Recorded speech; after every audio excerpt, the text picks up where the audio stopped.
Is this what you refer to from an Islamic view, evil and good and evil, Gog and Magog? Is that what we are talking about? The Christian knows about Gog and Magog. Explain shortly what Gog and Magog is for those. Gog and Magog are people.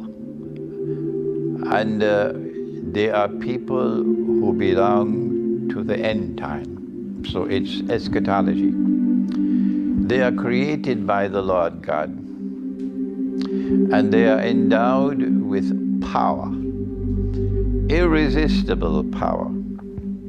But we who follow the religious way of life, we will use power to oppose oppression, and we will use power to liberate the oppressed, and we will use power to assist those who want to live lives of righteousness and piety. But they use power to oppress, and they use power to wage war on the religious way of life. And that's where we are today.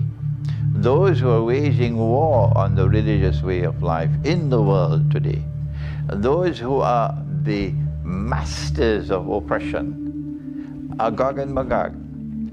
In the world of Islam, we have Gog and Magog. Christianity has it, Judaism has it.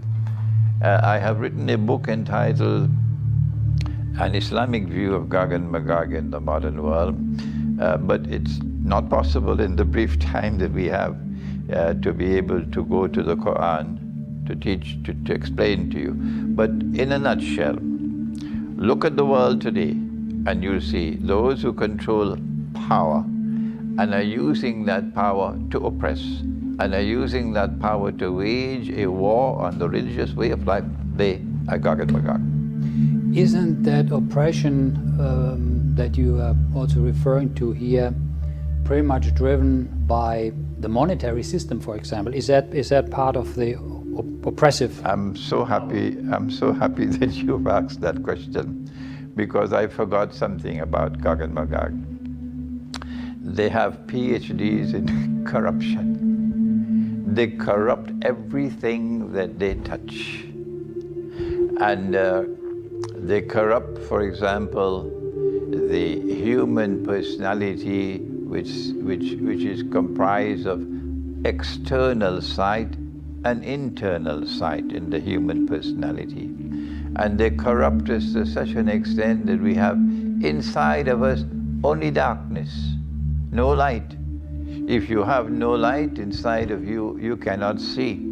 They corrupt our bedroom life. They corrupt a woman who is supposed to be a woman. Now she's being changed into a man. And a man who is supposed to be a man and fulfill his functions as a man to maintain his family, for example, he now is abandoning that and living more of the feminine way of life.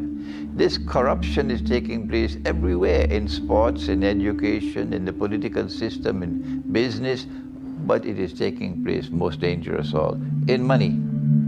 And when Jesus comes back, and the most powerful voice in history to have prophesied that Jesus will return is the voice of Prophet Muhammad, Allah's blessing be upon him. When Jesus comes back, he's not going to be using the euro or the USD. No, when Jesus comes back, he's going to be using the money that they were using in the temple in Jerusalem. And the Christian has to be reminded, I hope he's not offended by a Muslim reminding him, that when Jesus returns, he's going to be using gold coins and silver coins, because the temple minted its own coins in Jerusalem. That is now prohibited by those who control power in the world. You're not allowed to use gold as money. No. And we must resist it, we who live the religious way of life.